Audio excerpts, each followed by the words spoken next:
Can you hear me? Yeah, I hear you. Hi, Zika. Great. Hi, Rasmus. How are you? I'm good, and you? Good. A little bit tired because of this Final Four. A lot of job. We are trying to give the people a lot of information, a lot of nice stories, a lot of previews, and then you're when games comes, you are down. Yeah. Saturday and Sunday. Okay, with us today, Rasmus Boysen.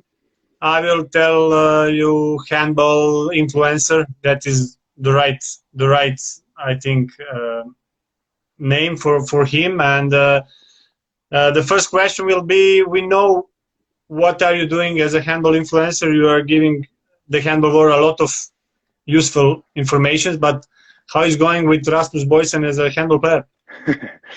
Yeah, since last time we talked, I have decided to go back to Denmark to play in the Danish league again in Fredericia.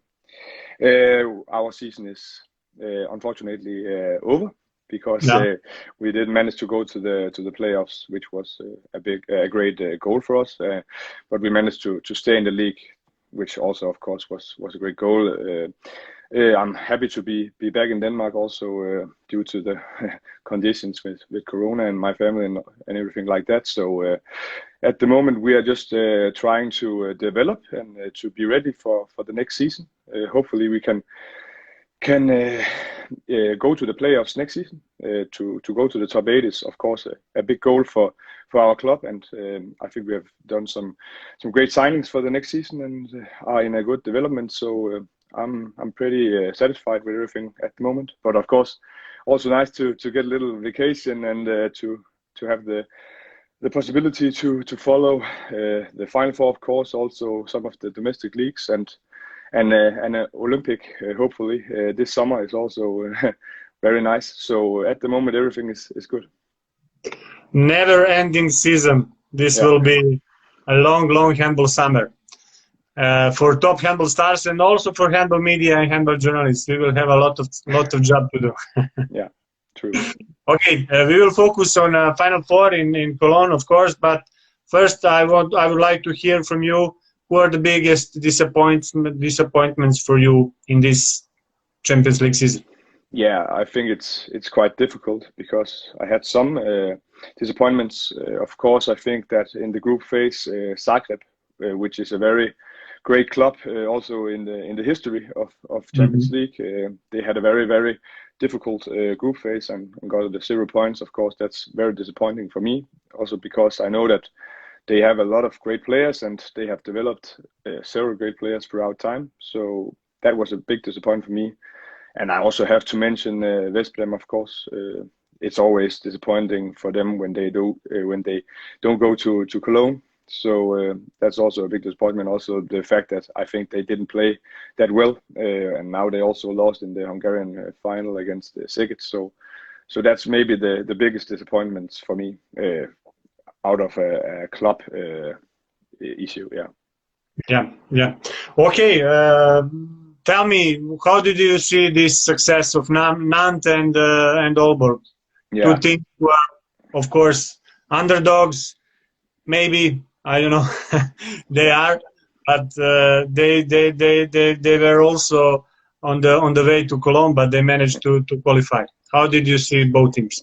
First of all, very impressive both teams. I think Nantes, they had a very hard beginning of the season with a lot of injuries and so on, but managed to get through from group phase. Of course, all teams did, but I think they also had some good matches in the group phase. And I'm just have to say that I'm very surprised that they can do that good at the playoffs. Of course, against Kielce and Veszprém.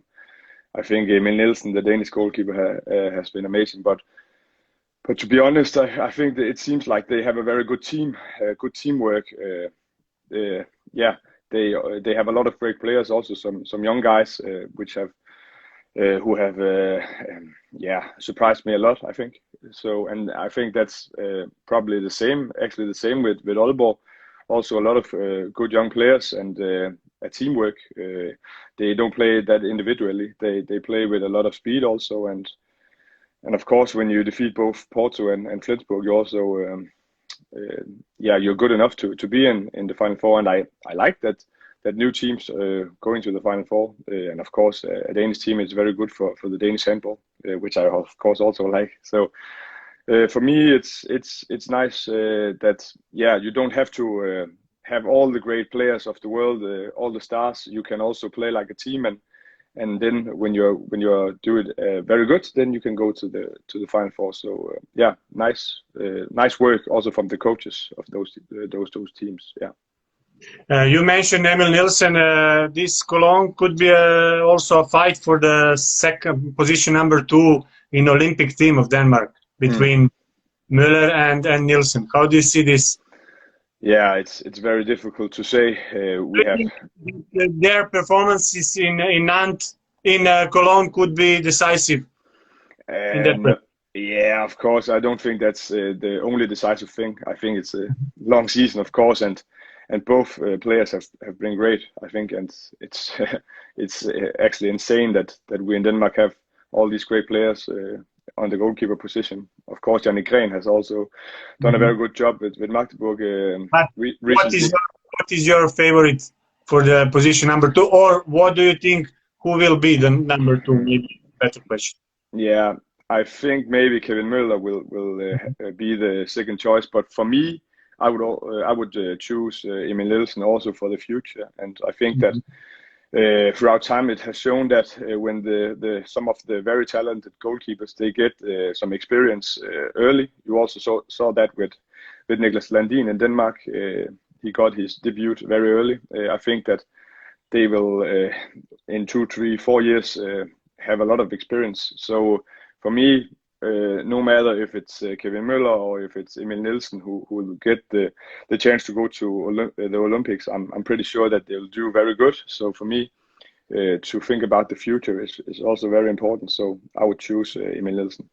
Yeah, Emil Nielsen. I spoke with Kirill Azarov 2 evenings ago, and he praised me, this Danish guy, a lot, and he told me that he's going to Barca not to be the #2, definitely. He wants to go to Barca to be #1. And Kirill Lazarov told me also that he believes that he can be #1 also in Denmark in short period of time. He can let's say endanger Niklas Landin at #1. That is the opinion of the biggest shooter of maybe all time in handball. Yeah, I agree. He has great ambitions and he is so talented, and he's not like every other goalkeepers, I guess. And he has shown also in this Champions League playoffs that when it really matters, he's just so good. So yeah, yeah. And if he goes, of course, it's not officially yet, but if he goes to Barca, I think it's a very good next step for him. Yeah. So. Yeah. That race for #1 in Barca will start from tomorrow, I think. Perez de Vargas against Nielsen, so it will be very interesting. Tell me, Barca Nantes, probably, in your opinion, Barca is the favorite. How big favorite? I think they are favorites, of course, but I don't see them as great favorites against Nantes. I also saw the 2 times they played against each other in the group phase. I think Nantes did a very good job, especially in Barcelona when they, I think they lost by 1 and they had the chances. And Nantes is a very tough opponent for Barcelona. I'm pretty sure if Barcelona managed to win against Nantes, I'm pretty sure they'll win everything and have the title. But I think this will be a very, very difficult match for them. Nantes, they play like a team, and they are very good to try to decide the flow of the matches, I would say. And if they can do that against Barca, who of course plays a power handball and just run and run and run, and of course Barca also think about maybe the déjà vu. They have played some exciting and crazy matches in the semifinals in Cologne earlier on. Of course, that's also mentally tough for them.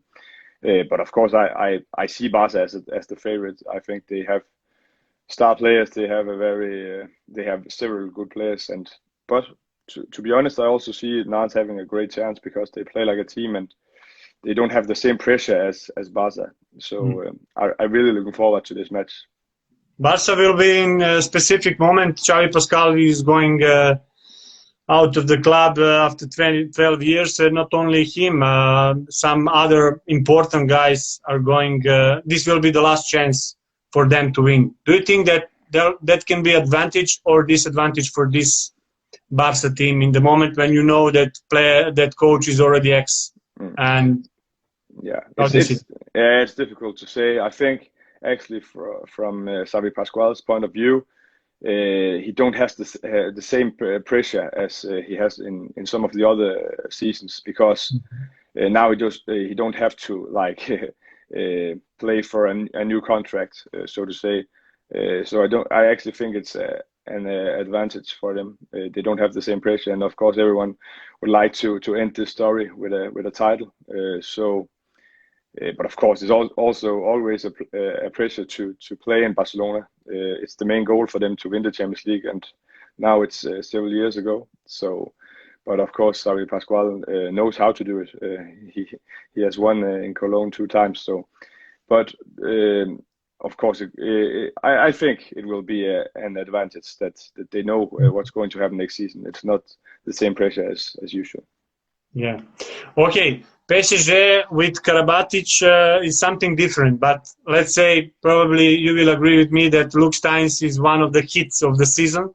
Yeah. And now, how do you see his role when Nicola is back? What do you think that could be some, let's say, maybe some problematic moment for PSG if they change the structure and system of the play in the most important week of the season? Do you think that Raul Gonzalez will change the role of Luke Steins because of Nikola Karabatic in the crucial moment?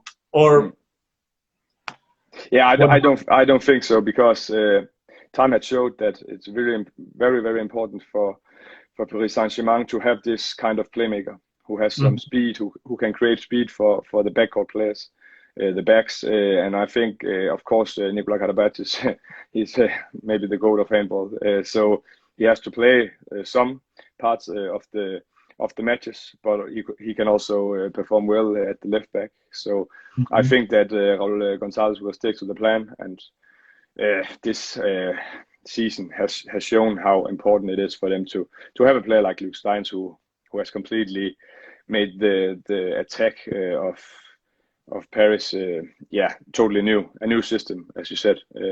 Also in the counter-attacking phase, the second wave, he is very important for them.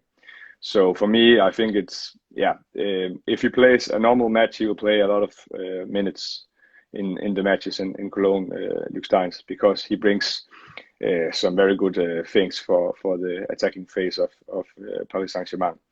But of course, I also think that it's important for Paris Saint-Germain to get Nikola Karabatic back. He has played some good games, but of course, he don't have that much playing time. So I think it's like he's more like a joker for me. But also the fact that he has tried this so many times before. He knows, he's so experienced. He knows what you need to win those kind of weekends in Cologne. That's also important for a team like Paris Saint-Germain. Yeah, of course we know that these final four in usual goalkeepers are very important for the winning the title. What do you think about Paris Saint-Germain goalkeepers? Yeah, that's also always a topic when we talk about Paris Saint-Germain.